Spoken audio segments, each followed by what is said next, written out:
दोस्तों, यह कहानी है एक छोटे से कस्बे की, जहां पर एक पुरानी हवेली हुआ करती थी। यह हवेली कई सालों से वीरान थी और लोग उसके पास जाने से कतराते थे।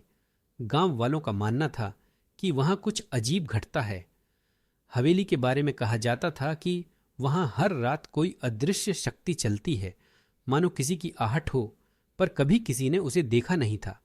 गांव के लोग इस रहस्यमयी हवेली के बारे में बात करने से भी डरते थे। एक दिन कस्बे में एक नई दंपति राहुल और उसकी पत्नी नेहा आई। वे शहर से दूर शांति की तलाश में कस्बे में आए थे। दोनों ने उस पुरानी हवेली को खरीदने का फैसला किया, क्योंकि हवेली बेहद सस्ती थी और उन दोनों को भूत प्रेत की कहानियों पर यकीन नहीं था।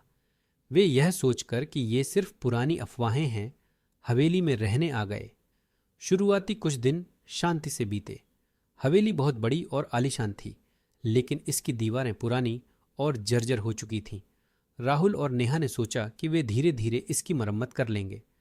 दिन के समय सब कुछ सामान्य लगता था, लेकिन जैसे ही रात ढलती, हवेली में अजीब सी खामोशी छा जाती थी। हवेली के चारों ओर एक सन्नाटा पसर जाता था, मानो वहां कुछ अज्ञात शक्तियां जागृत हो रही हों।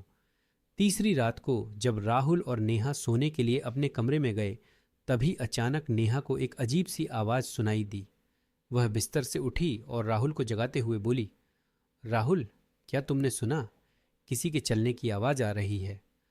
राहुल ने ध्यान से सुना, लेकिन उसे कुछ नहीं सुनाई दिया। उसने नेहा को शांत करते हुए कहा, यह तुम्हारा वहम है। यह एक पुरानी हवेली है और यहाँ की लकड़ियाँ चटकती होंगी। सो जाओ, कुछ नहीं है। नेहा ने उसे अनसुना कर दिया, लेकिन उसकी नींद पूरी रात ठीक से नहीं आई। उसे लगा कि कोई उनके कमरे के बाहर चल रहा था, लेकिन वह किसी को देख नहीं पा रही थी। अगले दिन नेहा ने इस बारे में राहुल से फिर से बात की, लेकिन राहुल ने इसे एक सामान्य घटना समझा और अनदेखा कर दिया। चौथी रात वही आवाजें फिर से सुनाई देने लगीं, और इस बार यह आवाज और भी तेज थी। जैसे ही नेहा बिस्तर से उठी और दरवाजे की ओर बढ़ी, उसे दरवाजे के पीछे किसी के चलने की स्पष्ट आहट सुनाई दी। उसकी सांसें तेज हो गईं और डर उसके चेहरे पर साफ दिखने लगा। उसने तुरंत दरवाजा खोला, लेकिन बाहर कोई नहीं था, सिर्फ हवेली का खाली और ठंडा गलियारा। नेहा का डर अब बढ़ने लगा था। वह राहुल से बार बार कहती रही कि हवेली में कुछ गड़बड़ है, लेकिन राहुल हर बार इसे टाल देता था। उसे लगता था कि नेहा बस नर्वस हो रही है या उसके दिमाग में ये बातें चल रही हैं। लेकिन पांचवीं रात नेहा का डर हकीकत बन गया। आधी रात के समय नेहा को फिर से वही आहट सुनाई दी। इस बार आवाज सीधे उनके कमरे के बाहर नहीं, बल्कि सीढ़ियों से आती हुई लग रही थी, जैसे कोई नीचे से ऊपर की ओर आ रहा हो। नेहा ने राहुल को जगाया और उसे जबरदस्ती उठाया। राहुल, इस बार तुम भी सुन सकते हो, कोई नीचे से आ रहा है। राहुल ने ध्यान से सुना और इस बार उसे भी वही आहट सुनाई दी। कदमों की आवाज धीरे धीरे करीब आ रही थी और उनका दिल तेजी से धड़कने लगा। राहुल ने तुरंत टॉर्च उठाई और कमरे का दरवाजा खोलकर बाहर निकला। सीढ़ियों के पास पहुंचकर उसने इधर उधर देखा, लेकिन वहां कोई नहीं था। सीढ़ियां खाली थीं, परंतु आहट की आवाज अब भी सुनाई दे रही थी। आवाजें अब और तेज हो गई थीं। राहुल ने घबराकर नेहा को वापस कमरे में जाने को कहा और खुद पूरी हवेली की तलाशी लेने लगा। उसने हर कमरे, हर कोने में देखा, लेकिन कुछ भी असामान्य नहीं था। लेकिन जैसे ही वह वापस अपने कमरे में लौटा, उसे लगा कि उसके पीछे कोई है। उसने तुरंत पीछे मुड़कर देखा, लेकिन वहां कोई नहीं था, परंतु उसे महसूस हुआ कि कोई अदृश्य शक्ति उसके पास थी और उसकी रीढ़ में सिहरन दौड़ गई। अब राहुल भी यह मानने लगा था कि हवेली में कुछ तो गड़बड़ है। अगले दिन उन्होंने गांव के सबसे बुजुर्ग व्यक्ति दादाजी से मिलने का फैसला किया। दादाजी को इस हवेली के बारे में सब पता था।